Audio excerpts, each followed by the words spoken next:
Welcome to the chamber here on New Day. Now, this morning we turn our attentions to court security. How safe are our courts? Now, Ghana's courts may appear to be one of the best in Africa due to the growing rule of law and the preference of litigants to adjudicate on thorny issues. Now, Thomas Adote Papo reports the lack of adequate security measures could cause the country and erode gains made to make it one of the best on the continent.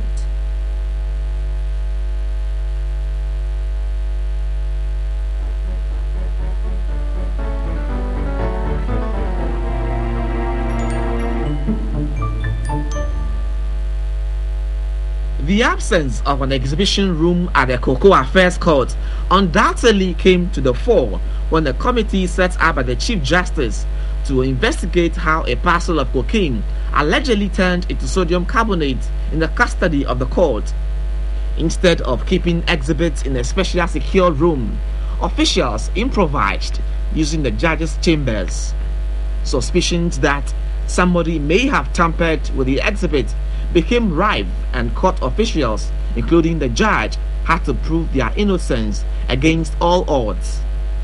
I must state, my lords, that the issue on the 28th of September 2011 as to the substance brought not being cocaine or having been changed, they do not arise at all. I want to say before this house that what they tendered on the 27th to the court is what I've kept and then reproduced on the following day.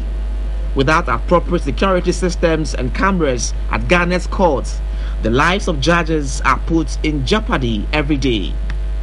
People throng the premises and walk into courts without security checks. Many times, questions have been asked such as, what if a judge is attacked or shot because of a judgment he delivered? While these questions may seem far-fetched for some, it is possible, and judges continue to be at the mercy of the public despite the power the Constitution gives them in their court. Justice E.K. Ayebi, a Court of Appeals judge, has been threatened several times and requested additional security when he delivered judgment in favor of accused persons standing trial for allegedly killing the king of Dagbon, Yana Yakubu Andani, and some of his elders. Irate youth threw stones into the court premises in an apparent disregard for the rule of law.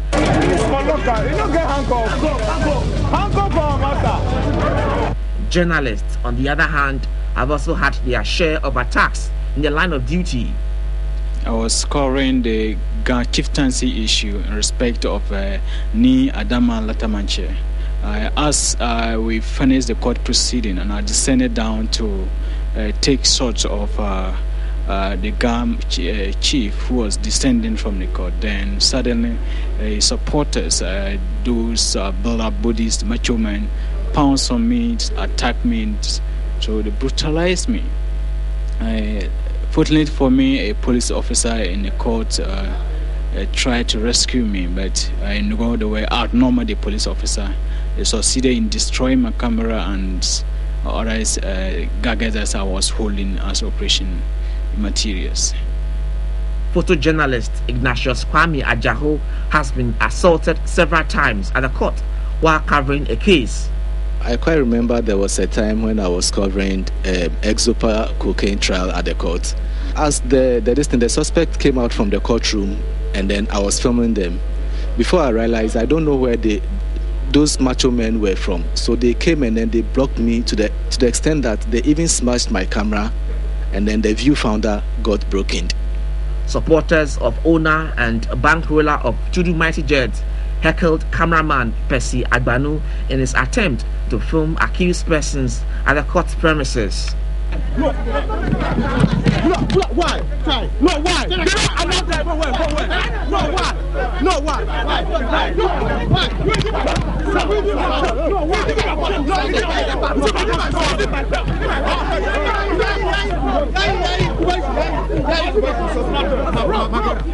While this compelled authorities to step up security, it could not be sustained.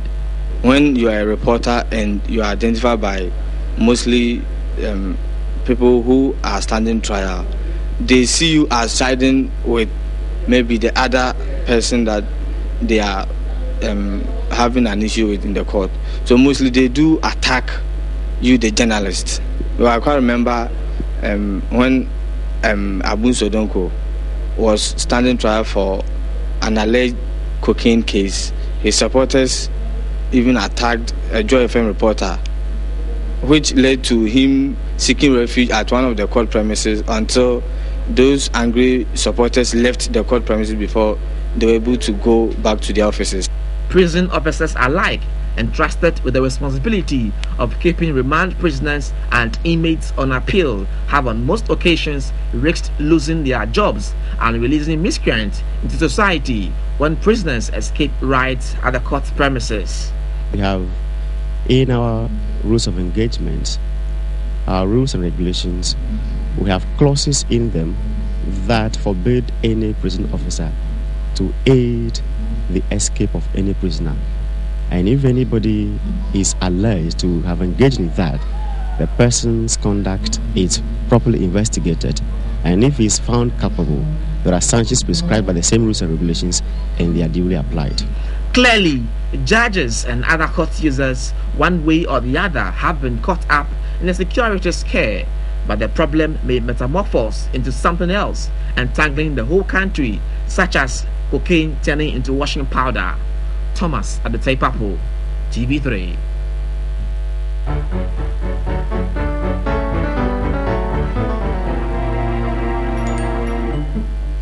Right, so we'll go to the phone lines now and speak with Superintendent Francis Barr, who's the head prosecutor and legal unit at the Ghana Police Service, and he will shed some more light about security in our courts. Good morning, sir.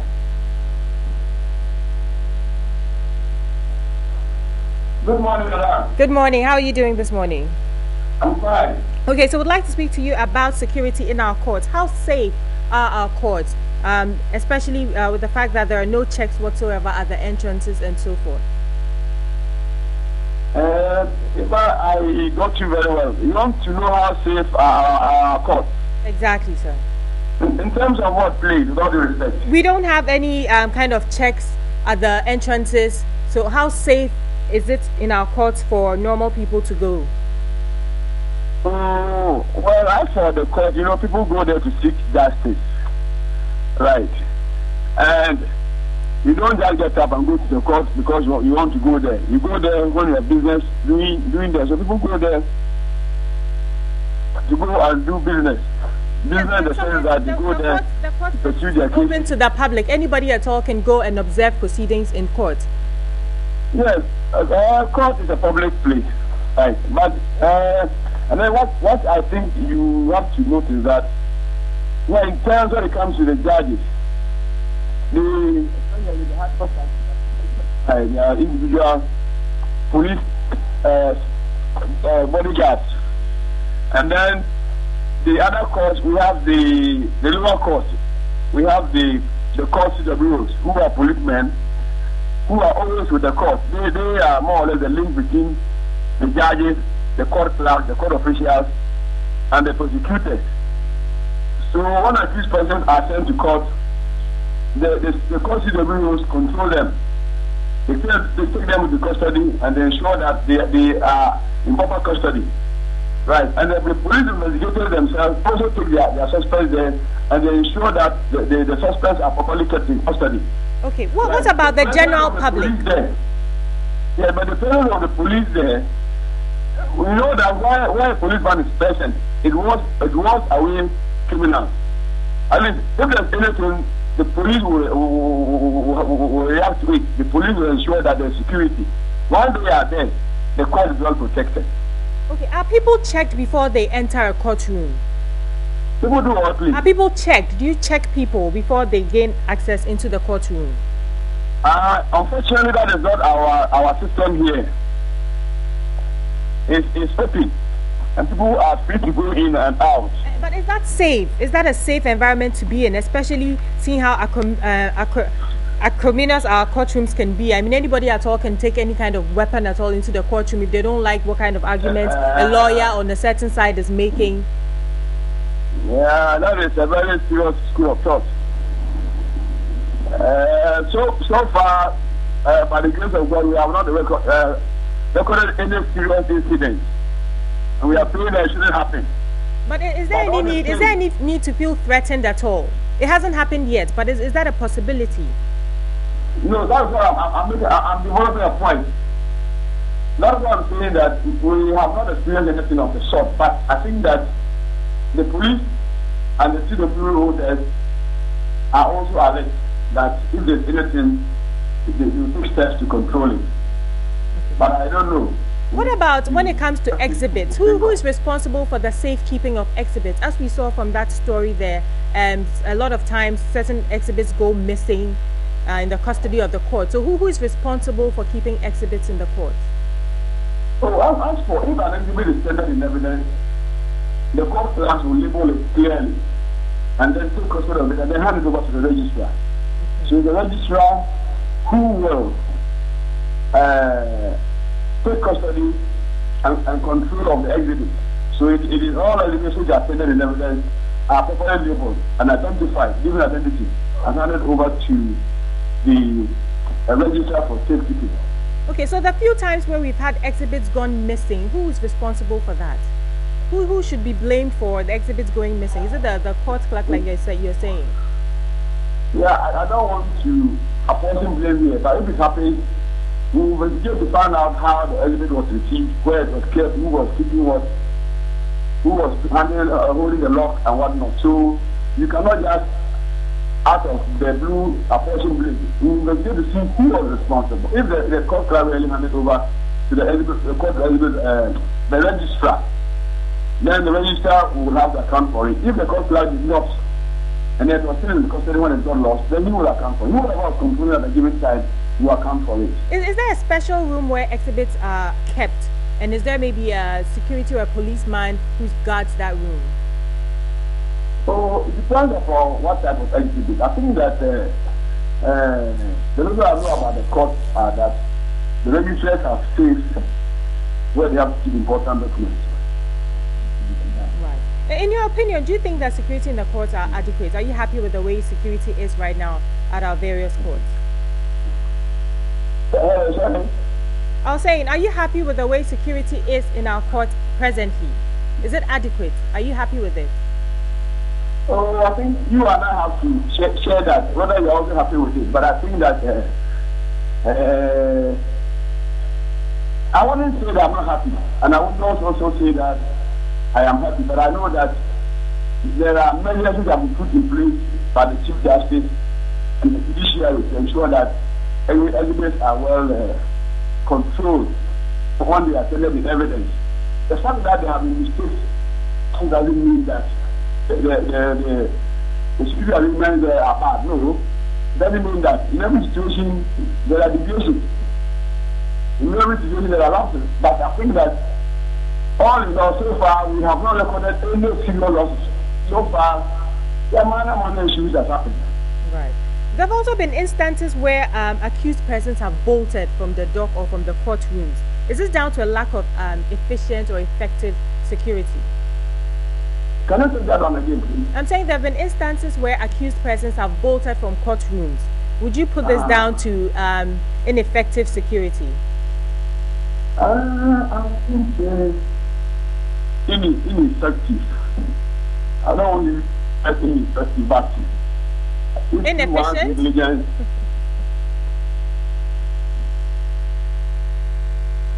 Please carry on, sir.